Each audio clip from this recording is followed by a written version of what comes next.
Close your eyes for a moment. Picture yourself trapped in a steel coffin, surrounded by 30 terrified souls. Water seeps through every crack. The cold bites into your bones. And then, you smell it. That unforgettable mixture of diesel fumes, ocean brine, and the acrid stench of fear-induced vomit. Your boots slip on the oily water pooling at your feet. The vessel lurches violently as massive waves slam against its hull. Each impact sends shockwaves through your body, rattling your teeth, churning your stomach. You glance at the soldier beside you. His face has gone ghost white, his trembling hands barely able to grip his M1 rifle wrapped in plastic. Nobody speaks. Everyone prays. Then you hear it. Ping, ping, ping. The metallic symphony of machine gun rounds striking the outer hull. Your blood runs cold. You've arrived.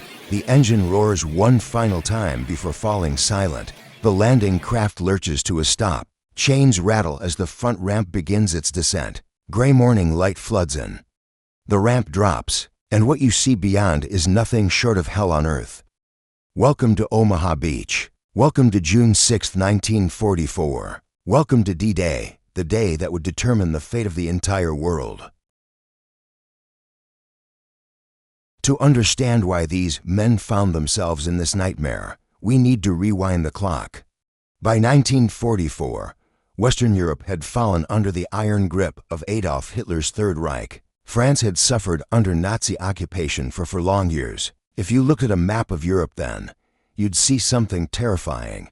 From Norway's frozen north to the Spanish border in the south, every inch of coastline belonged to one massive war machine. Hitler called it Festung Europa, Fortress Europe. For those 4 years, American, British, Canadian, and other Allied forces remained bottled up across the English Channel in Britain. They gathered strength, stockpiled weapons, and prepared for the inevitable. Meanwhile, in the East, the Soviet Union bled profusely, desperately holding back the German war machine. Stalin repeatedly demanded his Western allies open a second front. He needed someone to attack from the West to divide Germany's military focus. The Allied mission was crystal clear: cross the English Channel, land in France, shatter the German defenses, and march toward Berlin to end this war. But there was a problem. Germany knew the invasion was coming. They just didn't know when or where. To defend against the coming storm, Germany appointed one of their finest military minds, Field Marshal Erwin Rommel. The legendary Desert Fox, when Rommel surveyed France's coastal defenses, he was appalled by the weaknesses he found.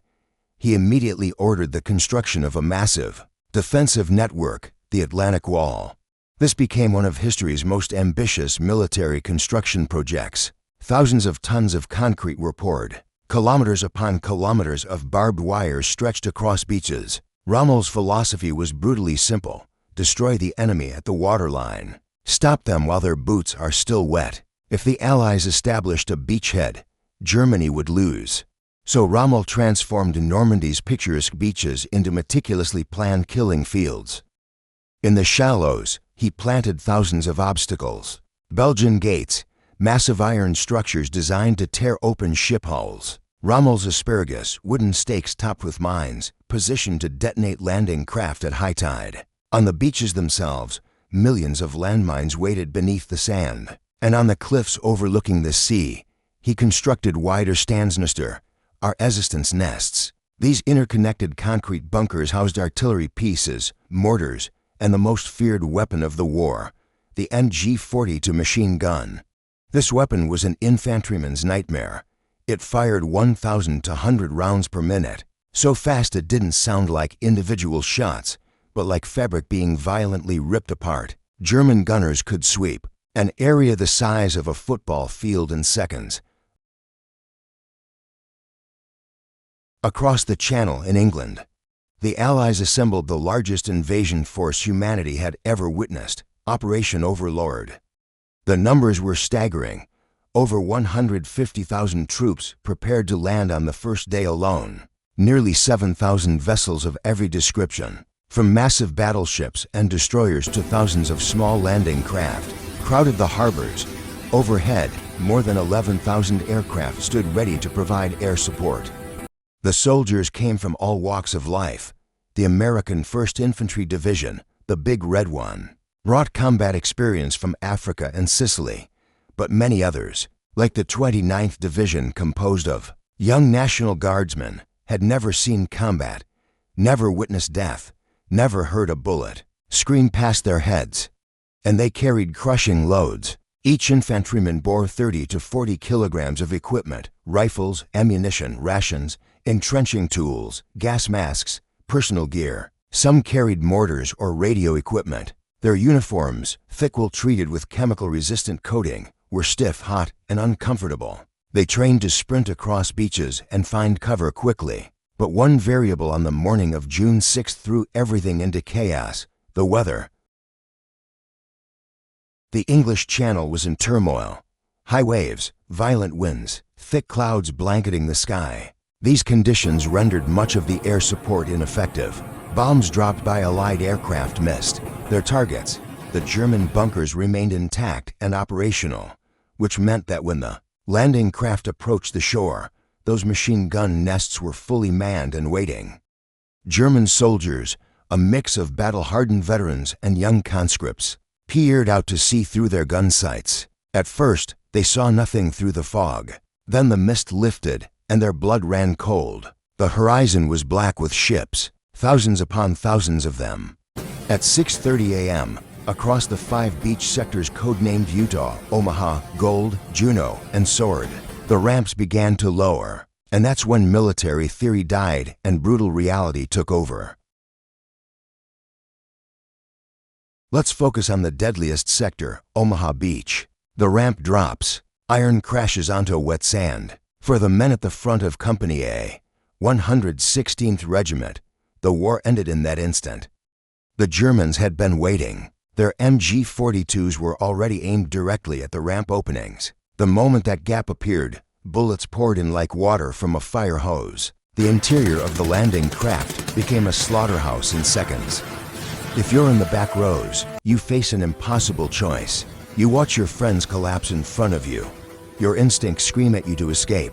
You scramble over the side of the craft. You throw yourself into the sea. The water is shockingly cold, around 10 degrees Celsius, but temperature isn't your main problem. Depth is. Many vessels stop too far offshore, afraid of running aground. You plunge into water that reaches your neck, sometimes over your head. Remember that 30-kilogram load in the water. It becomes an anchor. Your pack absorbs water. Its weight doubles. You fight desperately just to surface for a breath. Round you, soldiers drown, swept away by currents, dragged down by their own equipment. Those who reach the sand face the next terror: distance. The tide is out. The distance from the water's edge to the nearest shelter, a rock embankment or cliff base, is roughly 300 meters. 3 football fields of completely open ground. No trees. No walls. Just flat, exposed sand. And on the cliff above, as tall as a 4-story building, hundreds of German weapons are trained on you.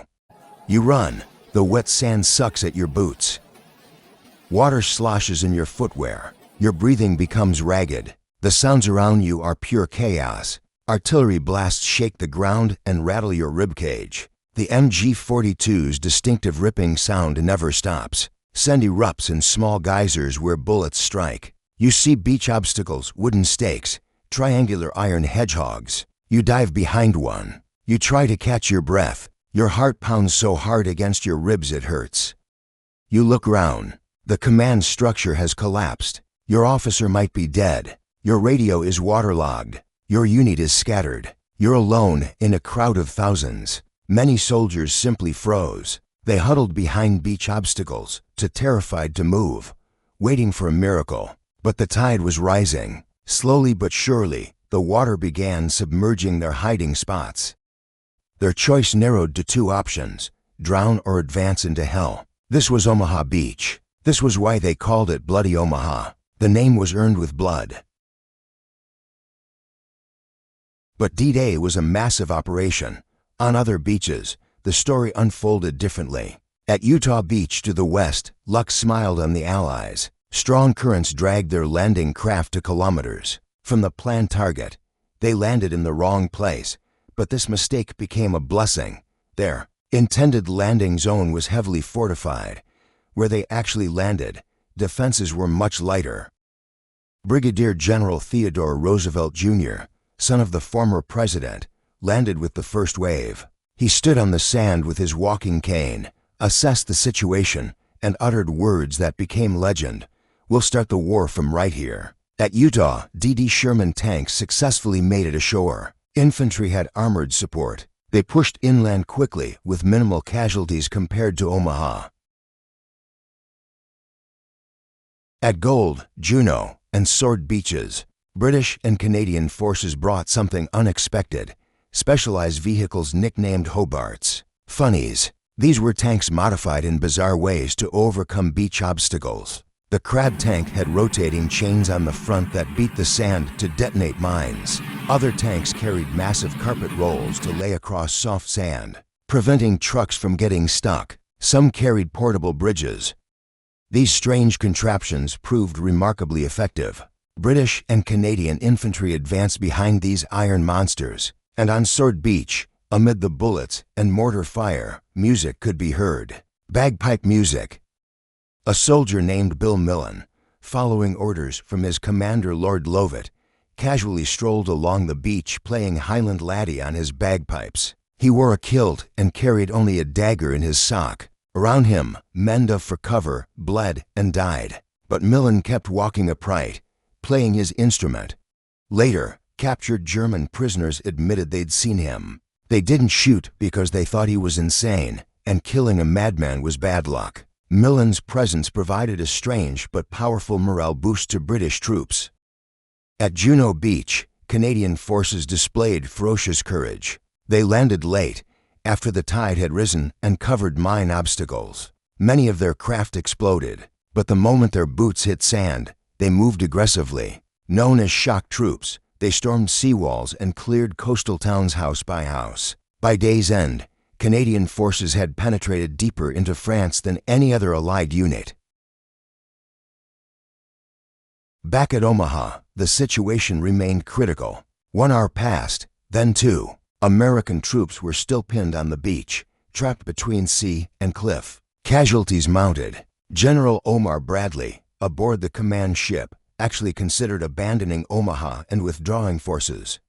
That was the lowest point. Defeat felt inevitable. But amid that despair, leadership emerged from an unexpected source, not from generals in distant headquarters, but from junior officers, lieutenants, sergeants, colonels, right there on that blood-soaked sand. Colonel George Taylor landed in the chaos. He saw his troops cowering behind the embankment. He stood up, ignoring bullets whizzing past, and shouted words that changed everything. "There are only 2 kinds of people staying on this beach: those who are already dead, and those who are about to die. Now let's get the hell out of here." Those words slapped soldiers awake. They realized staying put meant death. One by one, small groups began moving, not as coordinated divisions, as small team initiatives. 3 men here, 5 there. A sergeant called for a Bangalore torpedo. They crawled toward the barbed wire. They slid the explosive tube underneath. Detonation. The wire blasted apart. A path opened.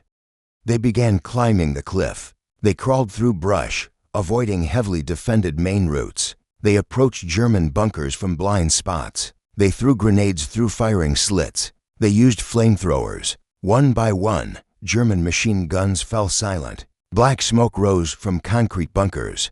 The seemingly impenetrable German defense began to crack. This was D-Day's turning point. Victory wasn't decided by grand strategy on maps. It was determined by individual courage, by men who decided to rise from the sand and climb that hill, even though every instinct screamed at them to stay down.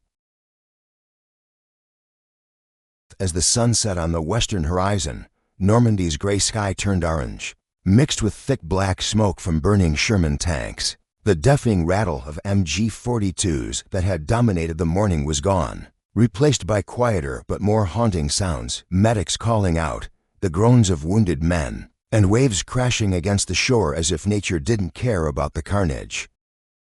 If you stood on Omaha Beach that afternoon, the scene would defy comprehension. The seawater along the coastline had changed color entirely, deep red. Wave foam carried the blood of thousands who died in the morning tide. The beach resembled a massive junkyard, twisted metal, destroyed trucks, stranded landing craft, discarded gas masks, and human bodies scattered everywhere. But look at those still standing, the survivors. You wouldn't see Hollywood-style triumph. No cheering, no helmets thrown in celebration. What you'd see was the 1,000-yard stare. Young soldiers sat on sand or leaned against newly captured bunkers. Their faces were blackened with gunpowder and dirt. Their eyes were wide, but vacant, staring through physical objects as if their souls remained trapped at that morning's landing moment. Their hands shook violently as they tried to light cigarettes. The adrenaline that had sustained them for 10 hours suddenly drained away, leaving crippling exhaustion. They ate canned rations beside the bodies of comrades who'd been joking with them on the ship that morning. Hunger overrode disgust. Their brains had shifted into primitive survival mode. For Germany, that afternoon marked the beginning of a long nightmare. The Atlantic Wall, the supposedly impregnable fortress, had been breached. The myth of Festung Europa shattered in a single day. Surviving German soldiers became prisoners, marched down the beach over the bodies of men they'd killed, loaded onto ships bound for England. Their faces were equally blank. They knew the war had turned against them. At the end of the longest day, the price was staggering. Over 10,000 Allied soldiers became casualties, killed, wounded, or missing in just 24 hours. German losses were estimated between 4,000 and 9,000. Utah, Omaha, Gold, Juno, and Sword now had new names in history, names written in blood. But the mission succeeded. Hundreds of thousands more troops began pouring in. Tanks, artillery, and supplies flowed into mainland France. The door to Berlin had been kicked open. Hitler had lost, though it would take nearly another year, and his suicide in a Berlin bunker for him to admit it. So what does D-Day teach us? It reminds us that history isn't shaped by generals' speeches in comfortable rooms. History is forged on the ground, in wet sand, in mud, amid flying bullets. D-Day stands as testament to collective courage from ordinary people. Young teachers, farmers, mechanics, and shopkeepers forced by circumstance to become heroes. They jumped into freezing water not because they weren't afraid of dying. They jumped because the person beside them also jumped. They advanced because brotherhood proved stronger than fear. Because they stepped forward that day, the world we inhabit today became possible. If this story moved you, if you have relatives who fought in similar battles, share their stories in the comments. Hit that like button to help others discover this history. And subscribe to Twilight Telling so you never miss the next chapter. Until next time, remember the brave, remember the fallen, remember D-Day.